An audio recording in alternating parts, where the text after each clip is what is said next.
대표님은 오랜 기간 한국교회 신뢰도의 네. 네. 이 조사 결과들을 네. 보고 분석해 오셨잖아요. 그렇죠. 네. 우리가 신뢰도 조사가 언제 처음 시작됐는지 잘 기억이 안 나는데 네네. 계속 감소만 하고 있나요? 어 그 기훈씨라고 제가 계속 조사를 했었어요. 예. 1990 년대부터 계속 했었는데요. 일단 코로나 거의 비슷하게 나왔어요. 그러니까 어떻게 보면은 코로나 전까지는요. 거의 한 30% 안팎에서 계속 비슷했거든요. 물론 30%도 굉장히 적죠, 사실은. 그러니까 전 국민 중에서 기독교를 신뢰하는 사람들이 30% 밖에 없으니까. 근데 그 안에는 기독교인도 같이 있잖아요. 네. 그럼에도 불구하고 30% 정도 되는데 이게 거의 비슷하게 오다가 코로나 때 뚝 떨어진 거예요. 예. 제가 이제 수치를 좀 말씀드리면 기훈실에서 2020년 1월 달, 그러니까 코로나가 1월 달에 시작됐잖아요. 그러니까 예. 막 한국에는 막 들어오기 직전이었어요. 예. 직전에 마침 그 조사를 했더니 한국의 신뢰도가 전 국민 신뢰도가 32%가 나왔어요. 사회적 신뢰도가. 예. 그런데 딱 1년 지나니까 21년 1월 달에 21% 한 10% 포인트가 빠진 거예요. 예. 지금도 한 20% 19%그 정도 되고 있습니다. 회복이 안 그 되고 정도 안 있군요. 되고 있어요. 네. 예. 잘 안 되고 있습니다. 그러니까 그때 그 영향이 컸죠. 사실은 코로나 때 이제 한국의 어떤 불신, 그다음 특히 언론에서 교회발 감염이다 이런 거 하면 너무 또 많은 욕들을 먹고 그런 것들이 지금까지 회복이 안 됐다고 봐야죠. 예. 네. 과거에는 신뢰도 조사하면 이제 목회자의 비윤리적인 사건들을 거론했던 분들이 많았다고 네, 한다면 네. 지금은 뭐 주변에 있는 기독교인들 물론 목회자 요인도 계속 있습니다. 예를 예. 들어서 뭐 저희가 빅데이터 분석을 해보면 목회자 성범죄 같은 것이 이제 한번 언론에 딱 발표되잖아요. 그러면 이 온라인에서 댓글들이요 그냥 어마무지하게 이렇게 확 들어와요. 그러면서 이제 부정적인 인식들이 확 올라가고 이제 그런 것들이 이제 기독교 신뢰도를 좀 하락시키는 요인인데 전반적으로 보면은 아주 은은하게 이제 자기 주변에 있는 기독교인들에 대한 실망감 그런 것들이 별로 이제 좋게 보이지 않는 거죠, 말하자면. 그런데 예. 이제 제가 말씀드리고 싶은 건 지금 한 20% 안팎에서 지금 신뢰도가 형성이 돼 있는데, 근데 그게 이제 우리나라 기독교인들까지 포함한 숫자란 말이에요. 기독교인을 빼고 예. 넌크리스찬들만 보면 특히 무종교인들 있죠. 종교를 믿지 않는 무종교인들 같은 경우는 기독교 신뢰도가 9%밖에 안 돼요.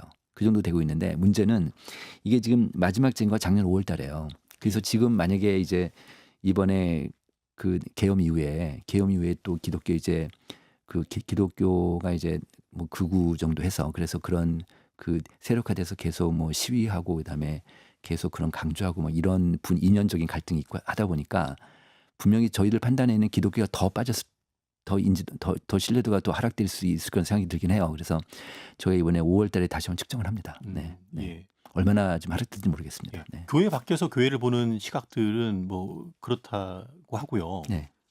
목회자와 교인은 이런 현실을 제대로 인식하고 있다고 보세요? 그것도 데이터에 좀 나오나요? 교인들은 잘 모를 것 같아요. 교인들은 잘 모를 것 같고요. 예. 목회자들은 아실 거예요. 목회자들은 그래도 좀 아시는데, 그러니까 이런 상황들 목회자들은 아시니까. 그런데 이제 목사님들은 그래도 제가 이제 말씀드리고 싶은 거는 그래도 일반 국민들이 한국 교회에 대한 긍정적인 것들이 있을 거 아니에요? 네. 분명히 있어요. 그걸 예. 이제 리서치를 해보면 교회에 대해서 긍정적인 요인은 우리가 이웃 사랑하고 그다음에 지역사회 구제 봉사하고 이런 것들은 한국 교회에 대해서 굉장히 좋게 평가를 하고 있거든요.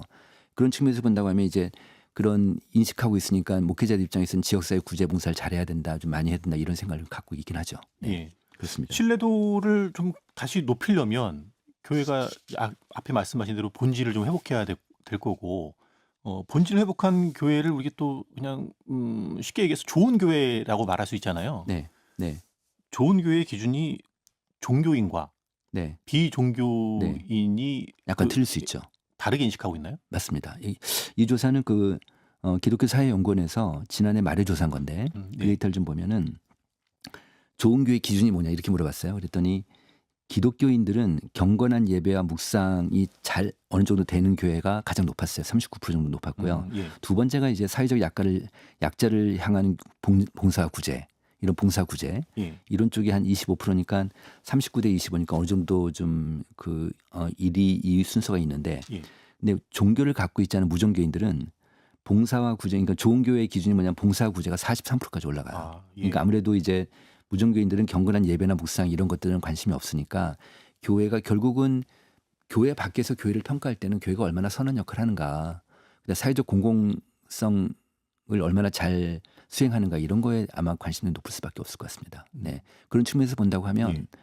이제는 한국 교회가 좀 하락세이긴 하지만 그래도 사회적 신뢰도를 좀 올리기 위해서는 교회 밖에서 보는, 소위 얘기해서 교회 밖에서 보는 그런 시각적인 측면에서 보면 우리가 어떻게 그들에게 긍정적인 이미지를 미칠 건가는 분명해요. 그건 충분히 알 수 있거든요. 그런 쪽에 우리가 좀 그 노력을 좀 많이 해야겠다. 그런데 대부분의 교회들이 교회 내부적인 거에 너무 집중하다 보니까, 그러니까 교회 외부적인 활동들을 많이 못하는 거죠.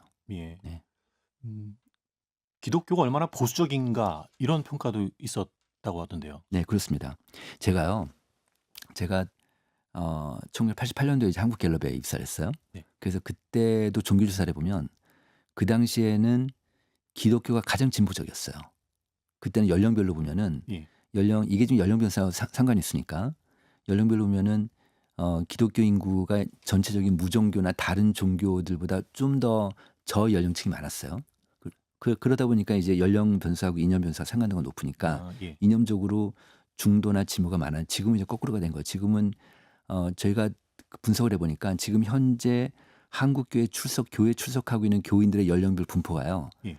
지금 우리나라 2050년하고 똑같아요.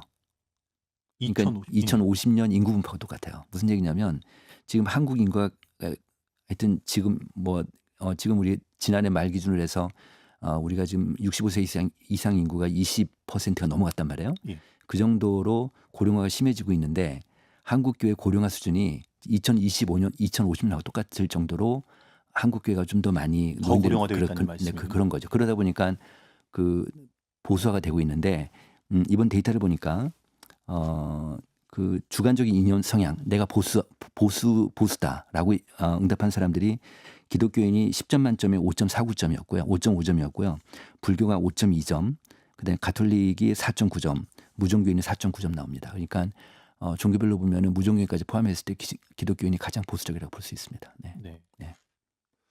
이러다 이러다 보니까 예. 모든 인식들, 모든 생각들이나 행동들이 다 일관성 있게 다른 종교인들보다 기독교인들이 좀 더 그 보수적인 생각이나 행동을 하고 있죠. 네. 예. 우리는 다종교 사회에 살고 있잖아요. 네. 함께 더불어 살아가고 있는 이웃 타 종교인에 대해서 어떻게 의식하는가 이것도 상당히 좀 네, 평화로운 네, 사회를 위해서 네, 중요할 텐데 네. 기독교인들은 다른 종교를 가진 사람들에 대해서 어떻게 생각하고 있다고 나타나나요? 역으로 얘기하면요. 예. 다른 종교인들이 기독교인을 볼 때 배타적이라고 생각을 하거든요. 예. 그런데 기독교인들도 본인 스스로도 그렇게 생각을 해요. 네, 그러니까 예. 다시 얘기하면 기독교인들이 종교별로 이제 호감도를 보면 기독교인들이 기독교인을 호감 갖는 비율이 63% 정도 돼요. 그런데 천주교 가톨릭 같은 경우는 37%밖에 안 되고요. 예. 불교는 25%밖에 안 돼요. 그러니까 다른 종교인에 대해서 호감받는 비율이 한 40%도 안 되는 거죠, 말하자면. 그렇게 되고 있고 특히 이제 타 종교에 대해서는 호감도가 높지 않은데 타 종교인에 대한 행동들, 생각들도 다 평가가 낮아요. 네, 그렇게 나오고 있습니다. 네. 그래서 그러니까 그만큼 특히 타 종교인의 사회적 역할들에 예. 대해서 인정하지 않고 무시하고 이런 인식들이 기독교인들한테 있습니다. 예. 네. 내 신앙, 순수한 신앙을 지키는 것은 중요하지만 더불어 살아가는 그 이웃 종교인들에 대해서 다른 종교인들에 비해서 많이 좀 배타적인 성향이 강하군요. 그렇다고 볼 수 있겠습니다. 갈등의 요인이 될 수도 네, 있겠어요. 네, 네. 근데 이게 이제 제 생각 왜 이런 인식들을 갖고 있을까 보면은 어쨌든 우리는 유일신 네. 그런 개념이 있잖아요. 그러니까 우리 이제 하나님만이 우리의 가장 그 유일한 신이다 보니까 다른 종교를 우리가 인정하지 않는 그런 게 있는 것 같습니다. 네. 이제 교회 신뢰도를 다시 높이려면 우리 자신의 모습을 좀 제대로 좀 이렇게 들여다봐야 될 텐데 네. 국민들이 생각하는 종교인에 대한 인식, 네. 근데 이제 기독교인이 생각하는 또 기독교인에 대한 모습에 대한 그렇죠. 인식 네. 네. 차이가 좀 많이 난다고요. 완전히 반대되는 개념이에요. 그러니까 기독교인들은 본인들 생각할 때 이미지가 믿음, 예. 사랑, 하나님 이런 이미지를 갖고 있어요. 그런데 비기독교인들은 기독교를 생각할 때 예. 목사, 그러니까 목사의 어떤 독단이라든지 목사의 부정적인 그런 부정적인 목사 이미지, 그 다음에 사이비, 이단, 전도 심한 거, 이기적인 거, 배타적인 거 이런 인식들을 갖고 있습니다. 네. 그러니까 이런 거 보면 예. 되게 좀 마음이 아프죠. 사실은. 아, 네. 참 안타깝네요. 이 그 왜 대신에 또 그럴까요? 하나 예. 일반 국민들 생각할 때 기독교인들에 대해서는 그런 부정적인 이미지가 있지만 불교에 대한 이미지는 또 달라요. 불교는 포용적이고 자비가 있고 상생하고 예. 이런 이미지를 불교에 대해서 갖고 있고요. 가톨릭에 대해서 또 헌신하고 희생적이고 진정성 있는 뭐 이런 이미지를 갖고 있어요. 그러니까 일반 국민들이 종교를 볼 때 종교 이미지는 전체적으로 나쁘진 않아요. 예. 근데 이상하게 기독교 이미지만 별로 안 좋아요. 근데 불교나 카톨릭에 대해서 이미지가 좋죠. 나쁘지 않습니다. 네. 그런 측면이 있습니다. 그러니까 어떻게 보면 우리가 지금 계속 양적인 성장에서 이게 어떤 후유증일 수 있는데 자 지금이라도 한국 교회가 이런 이미지를 이게 바꾸는 게 쉽진 않은데 어쨌든 그런 노력을 해봐야겠죠. 예. 국민들은 성직자의 사회 참여 역할에 대해서는 어떻게 생각하고 있나요? 네, 이게 분야별로 좀 다른데요. 예. 사회적 약자 보호라든지 뭐 인권 침해 문제 해결이라든지 환경 문제를 해결하든지 사회적인 갈등, 어떤 이념 갈등이 아니라 일반 사회적 갈등이 많잖아요. 예. 사회 갈등을 해결하는 거에 대해서는 거의 뭐 50%, 60%, 70%까지 성직자가 사회적 참여를 해야 된다고 생각을 해요. 그런데 단 이념적 갈등 해결은 한 30%밖에 동의를 안 하고 있어요. 그러니까 이념적 갈등은 그러니까 기본적으로 모든 그 사회적 참여에 대해서는 목회자들이 적극적으로 하기를 원해요. 예. 원하는데 이념적 갈등 해결은 그 안에 들어가지 않았으면 좋겠다라는 인식이 더 강한 것 같아요. 다른 갈등을 해소하는 데는 성직자가 역할할 수 긍정적인데 있다라고 그렇죠. 이제 예. 보는데 역할을 해야 된다고 생각하는데 해야 한다고 보는데 네. 적어도 이념적 갈등에 대해서는 개입하지 말아라 이런 인식들 한단 말이에요. 근데 제가 이제 이 응답을 갖고 좀 그 생각을 좀 해봤더니 예. 그러니까 국민들은 교회가 그 이념적 갈등 속에 들어가서 어떤 이념적 주체가 갈등 주체가 되는 걸 원치 않은 것 같았어요. 아, 갈등을 중재하러 들어가서 오히려 갈등의 주체가 될 수도 있다라고 하는 우려를 그런 하는 우려가 거군요. 좀 있는 것 같았습니다. 네. 예. 네. 성직자가 정치 참여에는 좀 신중해야겠네요. 교인들은 반대하죠. 네. 한 7, 80% 정도 반대하고 있습니다. 네. 7, 80%가 반대를 해요. 네. 그것이 어떤 정치적 성향이든 간에. 네. 아, 심지어는 예. 설교 때 만약에 이념적인 설교를 하거나 그럴 경우에는 특히 20, 30대, 40대까지도 굉장히 좀 그 거부감이 심하죠. 네. 예. 네. 뭐 이념 정치 사안을 좀 더 이야기를 확장해 봐서 네. 이야기를 들어보자면 지난해 연말에 윤석열 전 대통령이 이제 계엄 선포한 이후에 네. 목회자들은 이걸 어떻게 생각하는가 조사하셨죠? 저희가 급하게 한번 조사를 해봤습니다. 예. 한번 목회자들의 생각이 되게 중요해요. 왜냐하면 목사님들이 매주마다 설교를 하시니까 네. 목사님의 생각이 중요할 것 같아서 한번 저희가 좀 판단해서 12월 3일 날 그 계엄 선포가 됐지 않습니까? 예. 그리고 나서 이제 며칠 뒤에 바로 이제 해제가 되고 나서 11월 10일인가 굉장히 좀 그때만 하더라도 물론 이제 시간이 지나면서 그 좀 그 의견 여론이 약간 좀 바뀌긴 했지만 그때만 하더라도 그 뭐야 탄핵 찬성에 대한 비율들이 아주 높을 때였어요. 예. 그런데 목사님 같은 경우는 반대 비율이 한 30%가 나왔어요. 그 당시에. 그 당시에는 그러니까 일반인보다 거의 한 10%가 높았을 때였습니다. 그러니까 이런 걸 보면 목회자들은 일반 국민보다는 좀 더 보수적이세요. 네. 그런 특성들이 보였고 그다음에 이제 윤 대통령을 파면해야 된다라는 예. 의견이 그 당시에 이제 29 그러니까 30% 정도 나왔고요. 그다음에 이제 이게 반대 비율이 이제 좀 전에 말씀드린 대로 일반 국민보다는 한 10% 정도 더 높게 나왔었고요. 그다음에 이제 목회자 그 당시 조사에서 목사님들 중에 한 60%는 설교를 통해서 이번 사태의 성경적 메시지를 성도들에게 전하겠다고 그렇게 응답했죠. 네. 예. 일반적으로 국민들은 정치적 사안, 이념 사안에 대해서 종교인들이 개입하지 말아주길 바라는데 네. 이 사안에서 목사님들은 적극적으로 더 의견을 표명하길 바라는 그런 입장을 내비친 거군요. 그러니까 저희가 어떤 의견인지 물어보니까 그렇게 응답을 했는데 어쨌든 이 예. 조사에서 중요한 건 뭐냐면 일반 국민들보다 목사님들이 좀 더 보수적이다 이렇게 볼 수 있겠고요. 그다음에 또 저희가 지금 조사에서 곧 발표할 건데 기독교인의 정치의식 조사를 했어요. 예. 아주 흥미있는 주제죠. 그랬더니 뭐 제가 이제 구체적인 숫자를 말씀드리기는 어렵지만 어쨌든 그 목회자들이 일반 교인들보다는 좀 더 보수적이세요. 네, 그런 성향이 나옵니다. 예. 그런 조사 결과와 흐름을 이제 같이 하는 건지 모르겠는데 이제 계엄 탄핵 국면에서 일부 교회와 목회자들이 좀 극우적인 모습을 보였잖아요. 네. 이런 모습이 앞으로 한국 교회에는 어떤 영향을 미칠 거라고 보세요? 일단 먼저 이번 조사 제가 좀 전에 말씀드린 그 조사 결과 잠깐 말씀드리면 예. 숫자는 말씀드릴 수 없고요.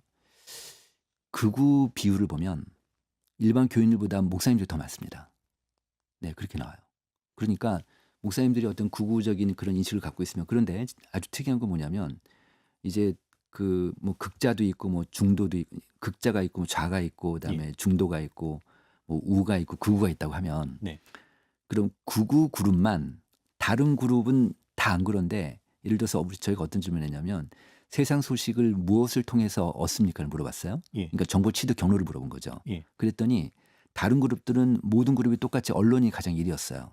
예. 근데 극우만 유튜브였어요. 아, 예. 네, 유튜브가 그만큼 무서운 편향된 거죠. 정보가 그런 네, 그렇죠. 성향을 만들어낸다고도 네네, 볼 수 네, 있겠군요. 네네, 그렇습니다. 그러다 보니까 극우 목사님들이 그런 생각을 갖고 있으면 교인들한테 그렇게 영향을 줄 거 아닙니까? 예. 그러다 보니까 이게 알게 모르게 그럼 그 많은 교인들 중에서 극우가 아닌 교인들은 약간 좀 그런 목사님의 어떤 메시지나 발언에 대해서 약간 거부감이 있을 테니까 교인들을 갈라치게 하시는 거예요.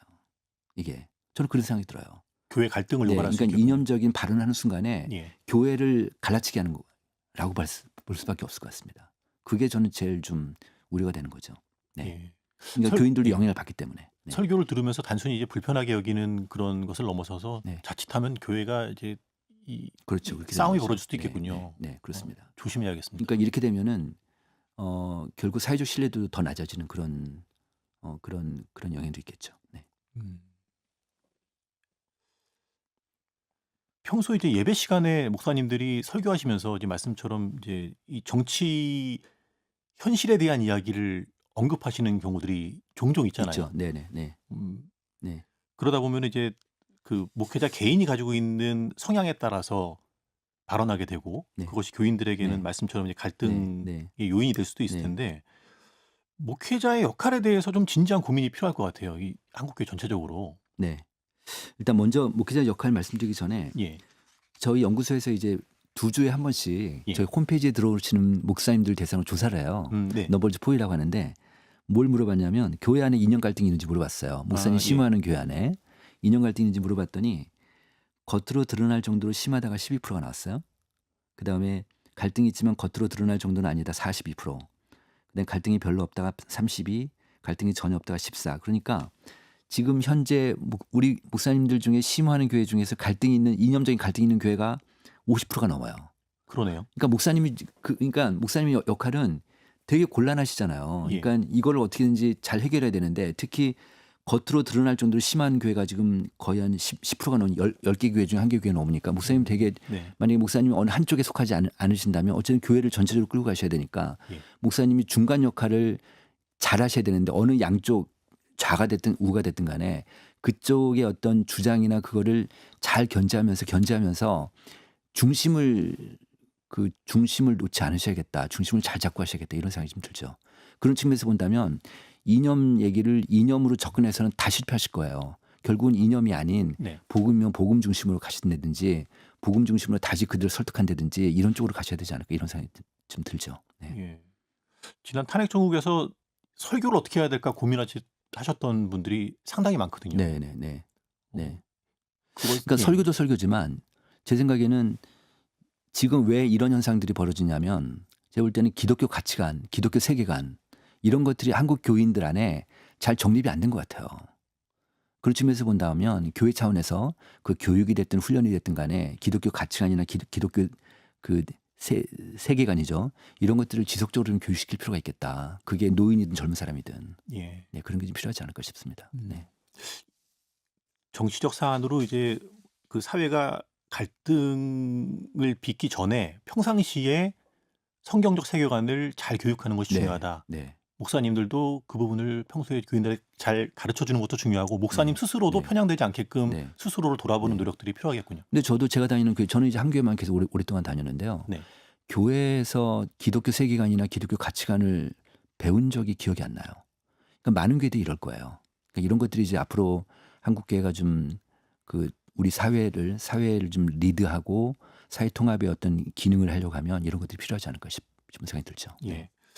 그 교회 신뢰도 이야기를 하면 이제 비기독교인들이 교회를 신뢰하지 않는 요인 중에는 교회가 갈등하는 모습들, 교회 안에서 벌어진 어떤 온갖 어떤 다툼의 모습들이 부정적인 어떤 인식을 낳는 것으로도 분석되지 않습니까? 그런 측면에서는 교회 안에서 구성원들이 잘 소통하고 있는가 네. 이 부분도 상당히 네. 중요할 텐데 네네.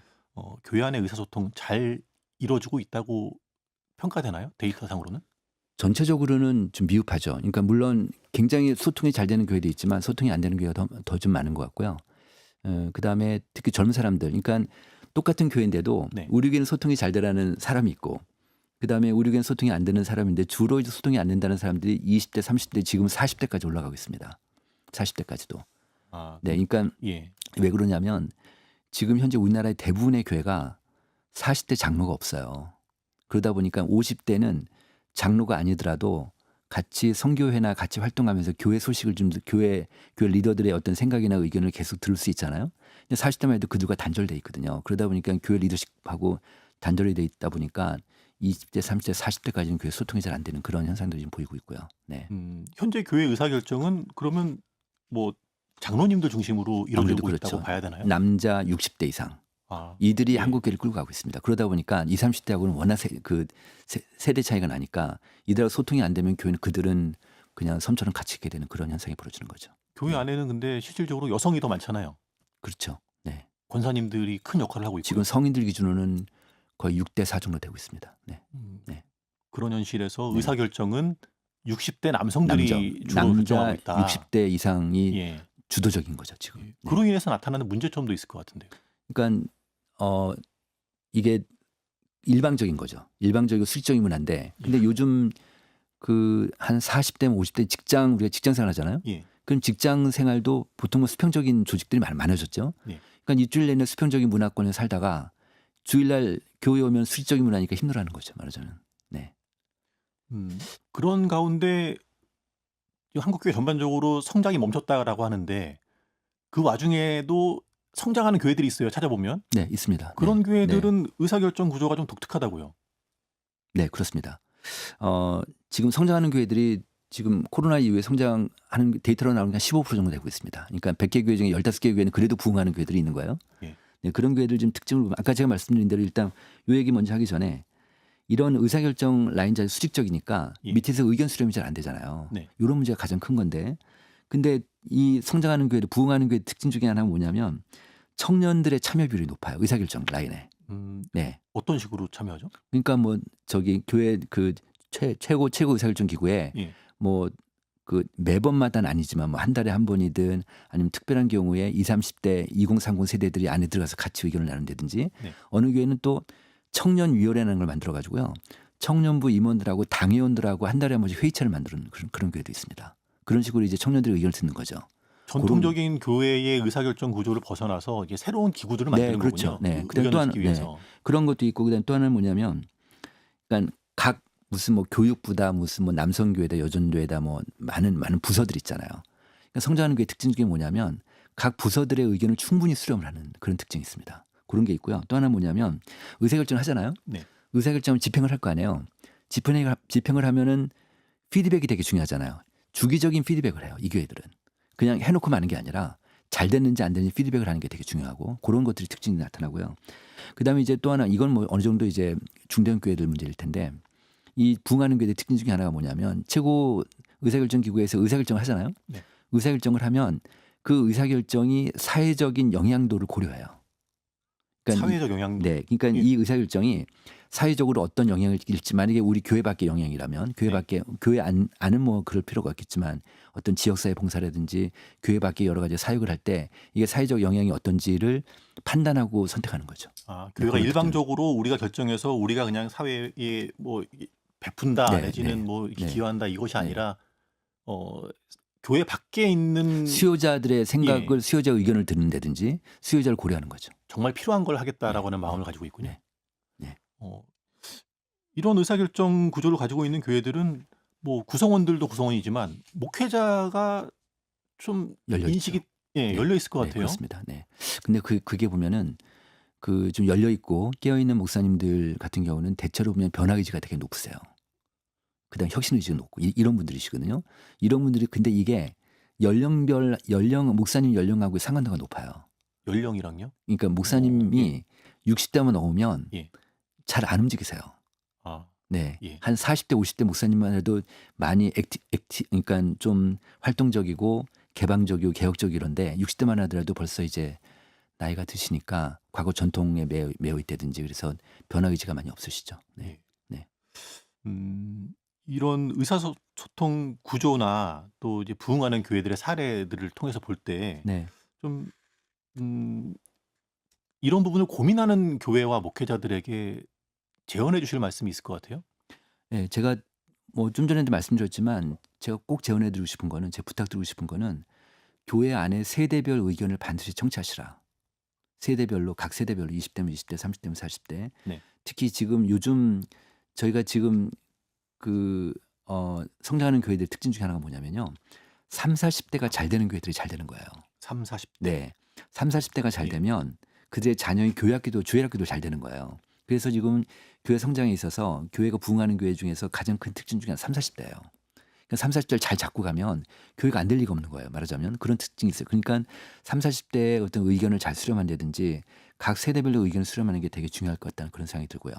또 하나 뭐냐면 성장하는 교회들의 특징 중에 하나가 그 교회 그 최고 의사결정 기구하고 네. 목사님과의 관계가 좋으세요. 그러니까 서로 간의 만족도가 높으세요. 서로 네. 간에. 그러니까 서로 관계를 되게 좋게 해야 된다는 그런 거니까 서로 좀 양보하고 배려하고 이런 것들이 되게 중요할 거라는 그런 생각이 들고요. 그다음에 의사결정 과정이 좀 더 민주적이었으면 좋겠어요. 민주적이고 공정했으면 좋겠으니까 어떤 일방적인 그냥 누구 한 사람의 의견에 그런 게 아니라 민주적이고 공정해야지 밑에 세대들도 다 인정할 수 있으니까. 네, 하여튼 그런 게 됐으면 좋겠고 이제 제가 다시 말씀드리면 교회 각 세대별 교회 각 파트별로 의견 수렴하는 시스템을 갖추는 게 되게 중요하겠다. 네, 그런 생각이 좀 듭니다. 네. 예.